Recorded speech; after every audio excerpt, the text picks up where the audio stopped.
Post-structuralism can be seen in two ways: as a development of structuralism or as a rebellion against it. In many ways, it is a rebellion. One way to rebel is to say that your predecessors did not go far enough with their ideas. Structuralists argue that structuralists did not fully understand or apply their own beliefs about language. Structuralists believed that language does not just reflect the world, it shapes how we see it. Post structuralists agree, but they think this means we are left in a world of uncertainty, where there is no solid or fixed point outside of language to rely on. We cannot be sure of anything because everything is filtered through language. This idea can be compared to the experience of sitting in a stationary train. If another train beside yours starts moving, you might feel like it is your train that is moving until you see a fixed object like the platform. Without that fixed point, you cannot tell if you are moving or not. Post structuralism says we no longer have fixed points. Everything has been deconstructed or broken down. In this view, we are like people floating in space without gravity, where there is no real up or down. This lack of certainty is part of what post structuralists call the decentered universe. We cannot say where we are anymore because all the stable concepts that used to help us understand the world have been taken apart. At first, these ideas might seem strange or hard to relate to. After all, language seems to work just fine in everyday life. But when we stop to think about situations where we feel unsure about our words, like writing a formal letter, giving condolences, or talking to someone new, we can see how language can feel slippery or uncertain. We worry about being misunderstood, sounding insensitive, or revealing something we did not mean to. These everyday worries about language are very similar to the deep concerns post structuralists have. Structuralism comes mainly from the study of language, which is a field that believes in collecting data and making logical conclusions to find truth. It is confident in the power of method and reason. Post structuralism, on the other hand, is influenced by philosophy, which often questions how much we can really know. Philosophers like Nietzsche said that there are no facts, only interpretation. Post structuralism takes this even further, often enjoying the irony of being sure that we cannot be sure of anything. The writing style of structuralists is often clear, logical, and scientific. For example, Roland Barthes writes in a very organized way, sometimes using diagrams. The tone is cool and objective. Post structuralists write very differently. Their style is emotional, energetic, and full of wordplay, puns, and references. They often focus on things like metaphors or word history to make their points. Instead of sounding detached, they sound deeply involved and expressive. When it comes to language, structuralists accept that we understand the world through language, but they still believe we can use language to think and communicate meaningfully. Since language has structure, it can still help us make sense of the world. Post structuralists are much more doubtful. They believe that words are unstable and meanings are always shifting. They often use metaphors involving liquids to describe language, meaning slip, spill, or float. Words do not carry stable meanings from speaker to listener like containers. Instead, meanings get scattered and drift like seeds thrown into the wind. Words can also carry traces of other meanings, sometimes even their opposites. For example, you cannot fully define light without thinking about dark or good without evil.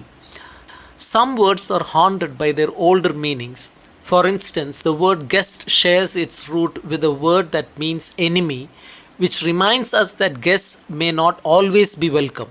Also, metaphors hidden in words can come back and confuse their literal meaning. The main goal of structuralism is to help us look at the world differently and more clearly. It challenges how we usually think, but it believes we can reach better understanding.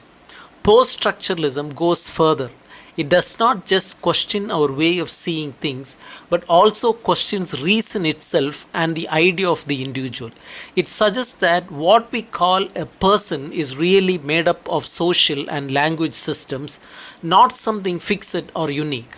Post structuralism shakes the foundations of traditional Western thought, showing that everything we believe in, even our sense of self, is uncertain and Post structuralism began in France in the late 1960s. Two of the most important figures in this movement are Roland Barthes and Derrida. Around this time, Barthes shifted from being a structuralist to becoming a post structuralist. This change can be seen by comparing two of his works.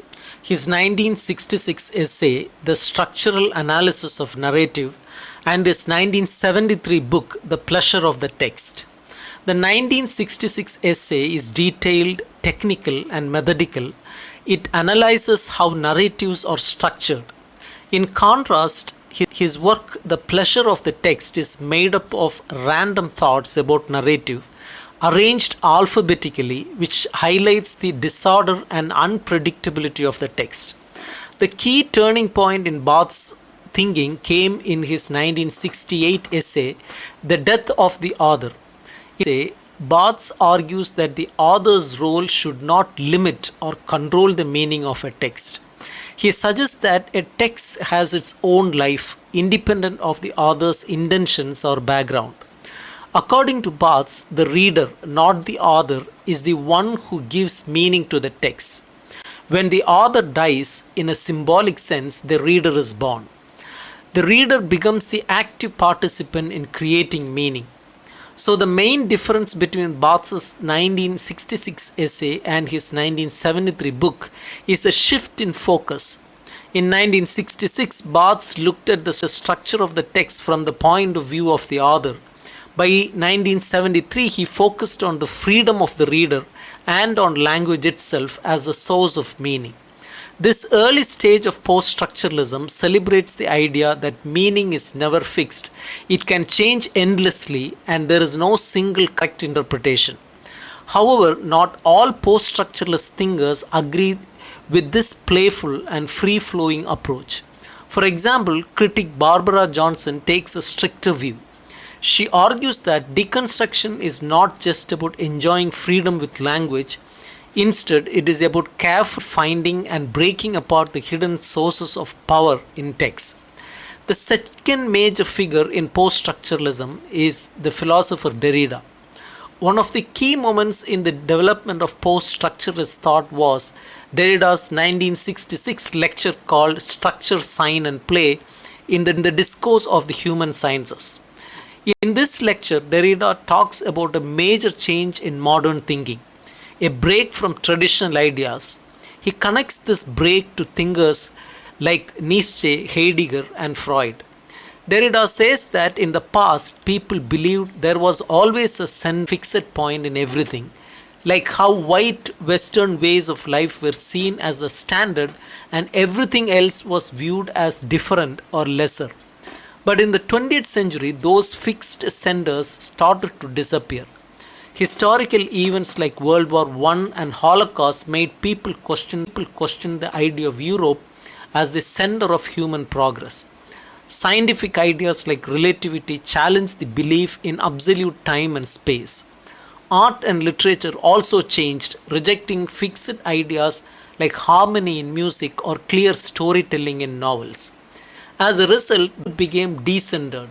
There was no longer a single point of truth or authority. Instead of moving around a center, everything became open to free movement, or what Derrida called play. In this lecture, Derrida welcomes this kind of freedom just as Barthes does in his essay about the death of the author. This new way of thinking suggests that nothing has a single final meaning. Everything is open to interpretation and no interpretation is absolutely correct. There is no sender or higher authority to confirm what is true. Derrida encourages us not to ignore this confusing, uncertain world, but to face it bravely. His ideas became well known after he published three books in 1967: Speech and Phenomena of Grammatology and Writing and Difference. These books deal mostly with philosophy, but Derrida's method of analyzing text called deconstruction has been widely used in literary studies. Deconstruction involves closely reading a text to show that it is not as unified or complete as it may seem. Literary works that once appear to have a clear meaning or structure are shown to be full of contradictions and gaps. They reflect the kind of messy, centerless world Derrida described. Instead of being perfect works of art, texts turn out to be strange and unstable, what Derrida called monstrous. Most English speaking readers depend on the impressive work of Gayatri Spivak, who translated Derrida's Of Grammatology. Her translation, first published in 1976, is so well regarded that it was reprinted with almost no changes in the 40th anniversary edition in 2016. The most noticeable change is that Spivak now adds square brackets to show whether the English word language is translating the French term langage, which in Saussure's theory refers to the overall system of language and rules, or parole, which refers to a specific speech act within that system. However, there are no new footnotes or explanations to comment on controversial parts of Derrida's work, so we are still reading the book as if it is 1976. Judith Butler's new introduction is very helpful. It not only summarizes Derrida's main argument and adds clarity to Spivak's earlier introduction, but also puts the book in the context of Derrida's larger body of work. Another major improvement in the 2016 edition is the addition of an index. This finally allows readers to navigate the book more easily without having to follow Derrida's own path step by step. Without an index, a reader is less empowered, which goes against the idea of the reader becoming an active participant in the text, something Barthes called the birth of the reader. For years, much discussion around Derrida's work focused on one of his most quoted lines: "There is nothing outside the text." Derrida himself referred to this as a central idea in the book. Interestingly, some scholars claim he never actually said that, even though that's how Spivak translated the line both in 1976 and 2016. In both editions, she carefully includes a more direct translation and the original French in brackets. But "there is no outside text" is not standard English. We can say "there is no wine," but we cannot say "there is no outside text," because that phrase does not really exist in English. If you look up horse texte in a French English dictionary, you get confusing results like insert or plate. These make more sense once you know that in French book publishing, horse texte is a technical term. It refers to parts of a book that are not part of the main numbered pages. Things like blank pages, title pages, copyright pages, separate illustrations or prefaces that come before page 1. So what does Derrida's famous sentence mean? Horse texte can be seen as a kind of in-between space, like the frame and the blank margin around a painting. These things are part of the book or the artwork, but not the main content. So Derrida's sentence might be saying that there is nothing completely outside of text or language. Everything is somehow touched by or connected to text. Even denying this idea would still be a textual act. For Derrida, theory is reading, but not casual reading. He means close, thoughtful reading that turns into a written response, a kind of conversation with the author. There is a telling moment in the 2005 film Derrida. The interviewer visits Derrida's study and sees shelves of books. She asks if he has read them all. He pauses, then says he has read 5 of them. But I have read those 5 really, really well. He does not mean it literally. Of course, he has read more than 5 books. What he means is that true reading takes time and deep attention. It means engaging with the text for months, writing back to it, thinking alongside it. That is how we should read too. Deep, reflective reading is not about flipping pages, it's about thinking, questioning, and writing. That is the essence of theory. We all have our own limits, but we can still aim for this kind of meaningful reading.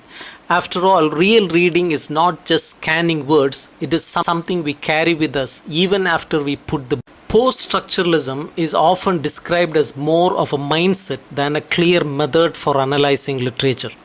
This might be true, but it is not unique to post-structuralism. Other approaches like Marxist, feminist, or even liberal humanist criticism also do not provide step by step instructions. Instead, they offer a way of thinking that focuses on certain topics like class, gender, or morality and give examples of how this thinking has been applied. So, what is post structuralism like when used as a method? A critic using post structuralism tries to deconstruct the text. Deconstruction means analyzing the text in a way that goes against the obvious meaning. This is sometimes called reading against the grain or reading the text against itself. The goal is to understand the things that text hides from itself or does not realize it's saying. As Terry Eagleton puts it, it is about revealing the text's hidden meanings, what he calls its unconscious. An example of this hidden layer is the word guest. It comes from the same root as host, which in Latin hostis actually means enemy. So the word guest contains both a friendly and hostile idea. This shows how meanings can be double-sided and even contradictory. Deconstruction looks for these hidden, unstable meanings in language. It might use tools like etymology, the study of word origins, to reveal them. Barbara Johnson explains that deconstruction is not about destroying a text. It is more like undoing it, which is close to the original meaning of the word analysis. She says deconstruction is a more careful process of pulling apart the different, often opposing ideas within a text. Derrida said that deconstruction tries to find a link between what the writer controls and what they do not even realize they are doing with language. It is about making the unseen parts of the text visible. Cudden says that deconstruction allows a text to be read in many ways. These meanings might even go against each other or against what seems to be the main message. In this way, a text might seem to betray its own meaning. Deconstruction has been nicknamed textual harassment or oppositional reading because it challenges the text looking for weak points, contradictions, and breaks. Instead of showing how a text is unified, as older critics known as the new critics tried to do, it tries to show that the text is not as smooth or consistent as it seems. A deconstructive reading might focus on a small, seemingly unimportant part of the text, like a particular metaphor, and use that to interpret the whole work. This is very different from the structuralist approach.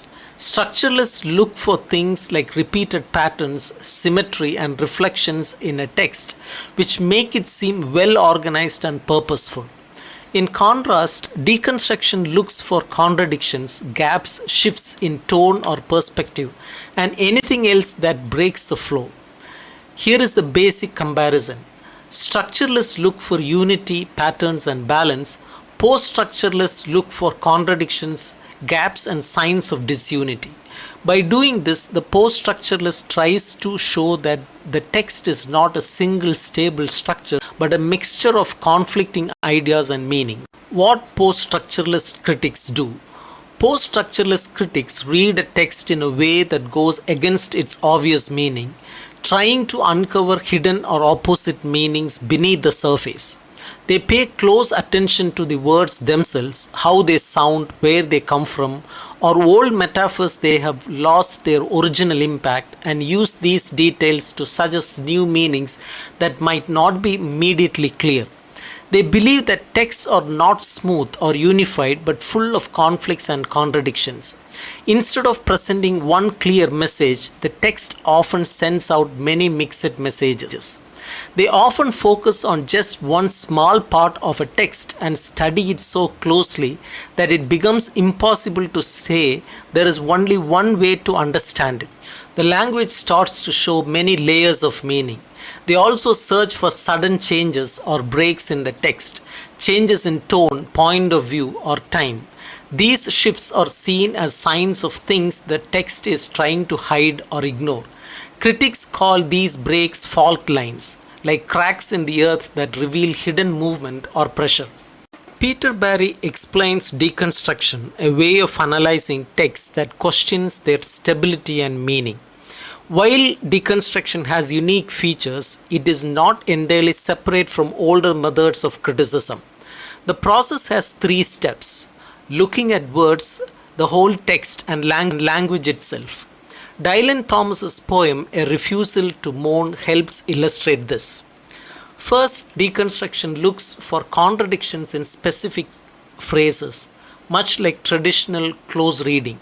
For example, the poem's last line, after the first death there is no other, is contradictory. Calling something first suggests there will be more, yet the line denies this. Deconstructionists see such contradictions as proof that language is slippery and unreliable.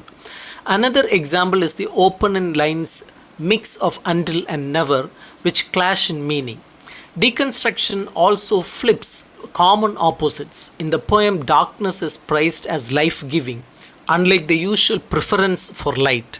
This shows how language does not just describe the world but creates its own version of reality. Next, deconstruction examines the poem as a whole for inconsistencies. Thomas's poem shifts suddenly between time periods and perspectives. The first stanza imagines the end of the world, the third focuses on the child's death, and the final stanza zooms out to London's history. These jumps make the poem feel unstable, as if it cannot settle on a single viewpoint.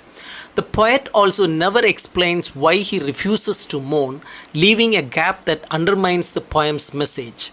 Finally, deconstruction questions whether language can ever truly communicate. Thomas claims he won't mourn the child, but so anyway in the poem. He criticizes cliched ways of speaking about death, but ends up using grand dramatic language. The poem exposes the tricks of language but still relies on them, trapping itself in the very flaws it points out. Traditional close reading tries to find unity in a text, smoothing over contradictions. Deconstruction does the opposite. It highlights conflicts to show that texts are messy and self-contradictory. But both methods risk making all poems seem the same, either perfectly balanced or totally fractured. William Cowper's poem The Castaway tells two stories: a sailor drowning and Cowper's own mental struggles. Deconstruction reveals cracks in the text. The speaker claims he does not blame his shipmates but hints they abandoned him. The poem switches between I and he, confusing who is speaking. Phrases like we perished each alone are contradictory. Only one person dies, yet we is used. The line no poet wept him is undercut by the poem itself, which mourns the sailor. These contradictions, called aporia, unsolved knots, show language's limits. Deconstruction does not beat against the grain, but reveals texts as battlegrounds of conflicting meanings. Unlike structuralism, which finds patterns, deconstruction exposes texts as unstable and self-divided. Deconstruction does not solve a text's puzzles, it shows how the text unravels itself.